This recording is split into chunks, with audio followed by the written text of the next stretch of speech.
Hello everyone, it's Attacker72 here, and for today, Donkey Kong Bananza has officially released for the Nintendo Switch 2, and it has only been a few days since its release, but this game is really fun to really go over. Donkey Kong Bananza is DK's first ever new game in over a decade since the release of Donkey Kong Tropical Freeze for the Nintendo Wii U back in 2014. But not just that, it's also DK's first ever 3D adventure game since Donkey Kong 64, and that game came out in 1999, almost 3 decades since its release. So it is shocking to see that this is DK's first 3D title in such a long time.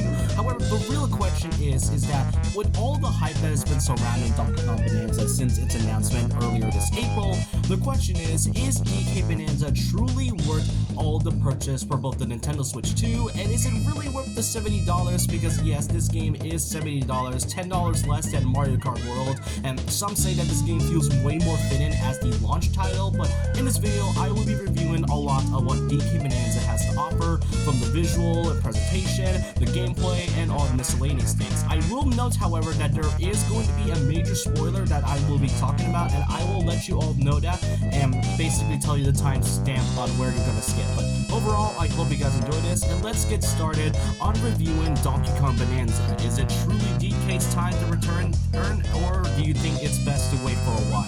Let's get started with the review, starting with... Okay.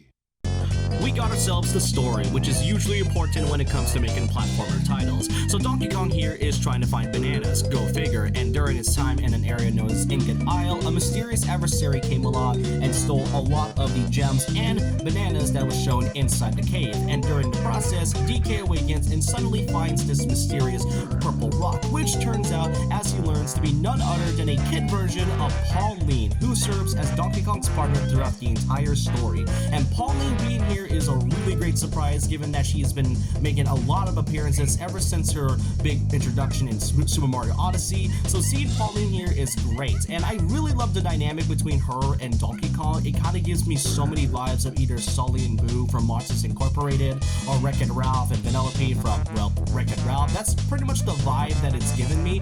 Though Pauline here is definitely really odd to talk about, because her being a kid definitely has some continuity errors and has been questioning from the community regarding about the timeline. Because with Pauline being a kid here, it does question as to whether or not this is meant to be the same Pauline at all. It is confirmed that this is supposed to be the same Pauline as shown in Mario Odyssey, and now her being a kid is kind of questioning, especially from the fact that Cranky Kong is also in this game, and you know, we know that Cranky is meant to be the original Donkey Kong, so it's generally unknown whether this is supposed to be the same Pauline from the original.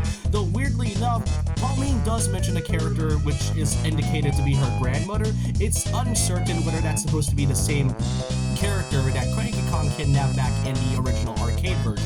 It does lead to some strange continuity errors. It's also really unknown as to how she got captured to begin with, but otherwise, continuity errors aside, after you rescue Pauline from, you know, her sudden entrapment from the rock, you'll then team up with her and stop this new villains known as Voidco, whose goal is currently trying to find the source known as the Bananium Root. Pretty much a simple plot with some strange continuity errors, but overall a nice story, and it kind of feels like something that DK would really be into, especially when it comes to finding bananas. So overall, story is pretty great. Okay. Next up is its presentation. It's always important to present what you have in store when it comes to a new title, and Donkey Kong Bananza does it very well in both visually and presentation wise. This is by far one of the most gorgeous looking Nintendo games I've seen in a good while, and more so in recent times too. I love games like Mario Odyssey, Tears of the Kingdom, and other games like the Xenoblade Trilogy, and in terms of when it comes to the Switch 2, Mario Kart World pretty much presents its quality pretty well with its 4K graphics, and with the Switch 2 now being able to run games that are kind of essential to the PS4 era, then DK Bananza is no exception, because this is such a visually striking game. With every area you go, you'll see so much things going around, and it makes you feel mesmerized in each area that you'll go in. And kind of funny enough is that DK Bananza was initially supposed supposed to be on the original Nintendo Switch. Somewhere in between 2022, apparently the game had to stop development for a bit and then kind of went into the same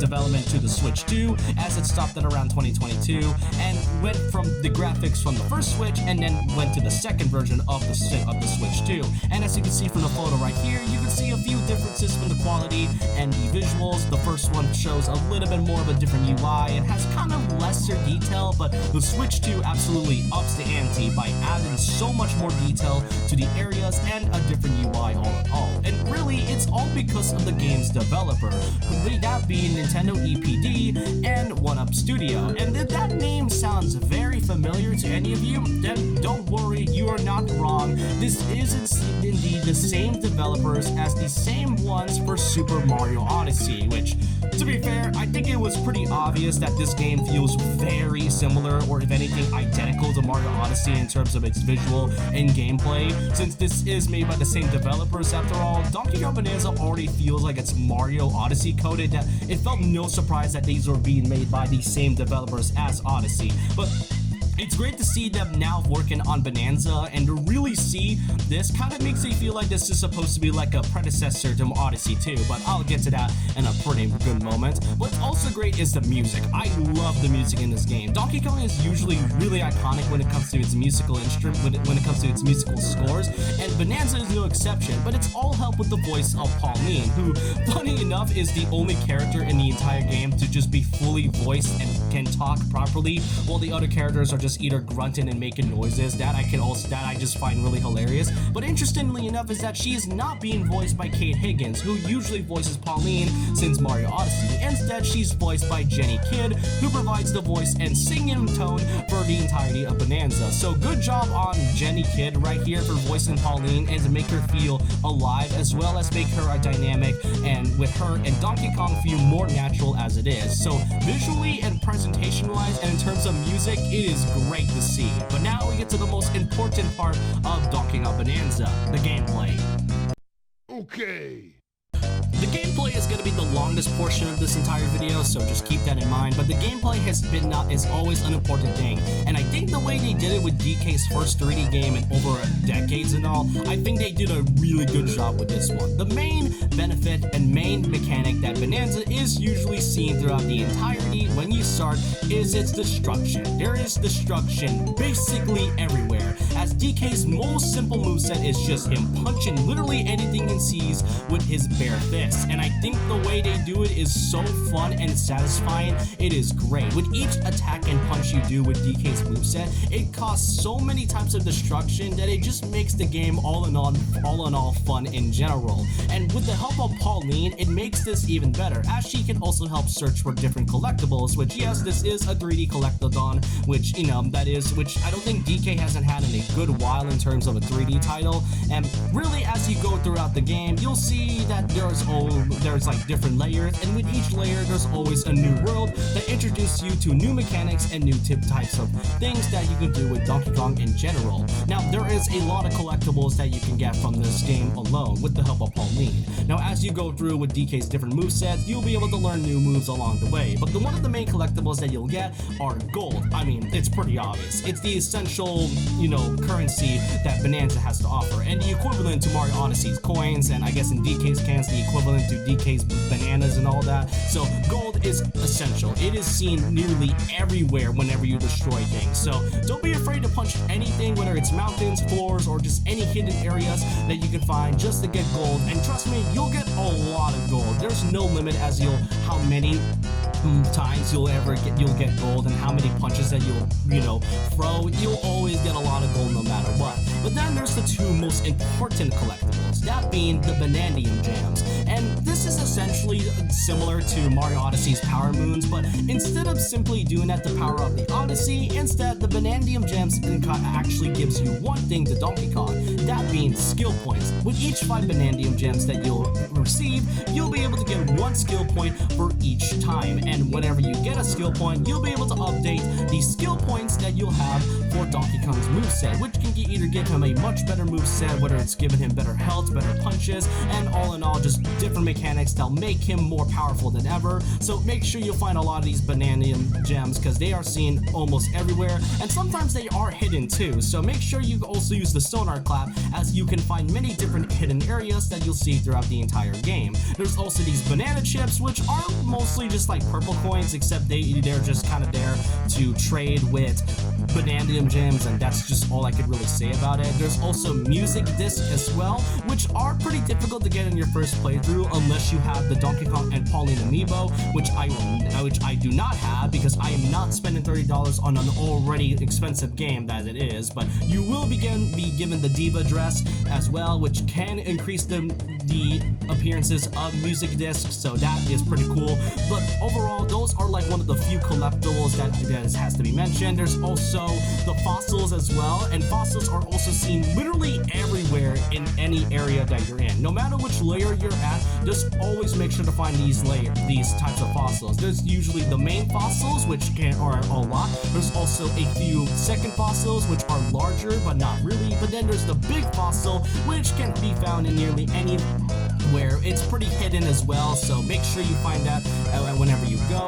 And of course, when it comes to these fossils, they are a way to also unlock costumes. Now, since they are everywhere, it does take a lot of time to collect nearly everywhere, especially if you're playing this game for the first time. But I really like how those fossils are at least have some type of use instead of just kind of there being collectibles, since they are a way to unlock costumes, which those costumes can give out many different types of perks throughout the entire game, such as, for example, resistance to poison, resistance to lava, just any type of costume that DK can be resist to, or any type of perk that you'll be given, and as well as Pauline, since it does increase many chances as well. So it adds a nice bit of strategy and different types of, variety and possibilities as to what you want your game to be. Overall, this is such a great way, but that's only the collectible part. We cannot forget the main part of Bananza aside from its destruction, and that's actually in the name itself, the Bananza forms. The Bananza forms are required by the different elders that you'll see throughout the entire game. There's currently 5 at the moment, but for now I will only just mention a couple. One of them being the Kong Bananza, which is the first one you'll get, and it has a lot of destructive power. It has so much power, pretty much equivalent to, I guess, a meteorite, I guess you can say. And don't worry, with the skill points, you'll be able to upgrade them to make those Bananza forms even more powerful than ever. There's also the Zebra Bananza, which can help you run on water and can charge as well. And pretty much you cannot stop at all unless you'd want to, but the Zebra Bananza is also pretty cool. And that's all the Bananza forms I want to go over as of right now. As if for those that want to play this game blindly, then I hope you guys enjoy this, because these Bananza forms are really fun to do. Then there's also another part. As well as collecting the Bananza gems, you'll be able to do challenge courses, and these challenge courses can vary, whether it's just kind of like going through a small different level, or beating up different enemies, or kind of going through a bit of some nostalgic Donkey Kong levels. Those are some of the few examples I can think of when it comes to challenge courses, and they can also give you Bananza gems if you can do it at a fast time, or if they're well hidden. Pretty much can help you find these collectibles pretty easily as well, making this for a great way to collect a lot of different gems overall. And they can be found whether it's by doors or these platforms that you can punch downwards. There's also the 2-player mode, which has Donkey Kong and Pauline, with the second player being able to use Pauline and can shout different words as you use her. And then finally, the most miscellaneous part being DK Artist, which, hey, if you want to be creative, you can do anything you want with DK Bananza. With DK Bananza's artist mode, the possibilities are endless. It's basically just Mario 64's Mario Face on steroids, but that's all I really want to say about the gameplay overall. It is so great. It has a mix of both Mario Odyssey's gameplay when it comes to its platforming, but also takes so many elements of Donkey Kong and felt like something fits him a lot, from the punches to the many different collectibles, and just all in all, a fun destructive gameplay. It makes DK Bananza so immersive when it comes to its game, and I really enjoy for what it is. But now that's all I want to say, because as of right now, I will mention that that the rest of this video will focus on spoilers. So if you made it this far in the video, I just want to say thank you all for watching, and if you're decided to get out of the video at the moment, then I hope you guys enjoy this. I hope you're subscribed to see my next video, and I'll see you guys next time. And with that, you only got a few seconds in order for you to get out of the video, because I will be talking about spoilers throughout the rest of the video, or if you go to this timestamp right here to skip to the end, that's pretty much up to you.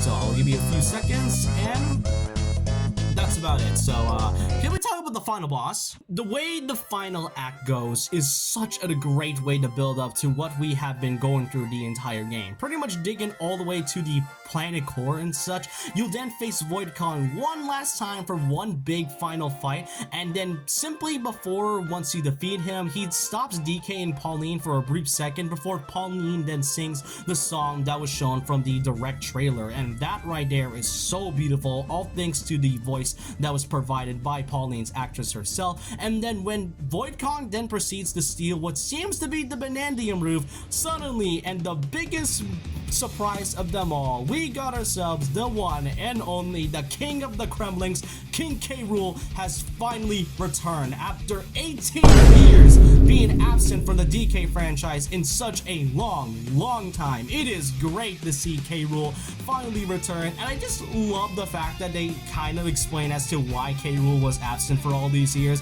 Apparently he was stuck underneath the core for a long time, so I guess that makes sense as to why he's been absent. But K. Rool looks incredible here, and I guess with Smash Brothers helping his popularity up, seeing K. Rool now officially in a DK game after so long is so great to see. And with all the theories that has been happening in the last couple months, I bet it was really satisfying to finally see K. Rool. For those that managed to get through this whole game unspoiled, because you know YouTubers tend to do that from time to time, but thankfully I'm not one of those. But really, it is great to see that K. Rool finally returning. And then we get to the big final act as you go to the actual core of the planet, where K. Rool managed to get the Banandium roof, and we get to his final boss fight. And what makes his final boss fight so amazing is that he has 3 phases. The first phase, he uses the Banandium roof and becomes a golden god for a brief second, using pretty much a different type of moveset and using his gun to pretty much shoot out a lot of boulders. But once you dealt with him, it felt like it was over. You defeated K. Rool, you got the Banandium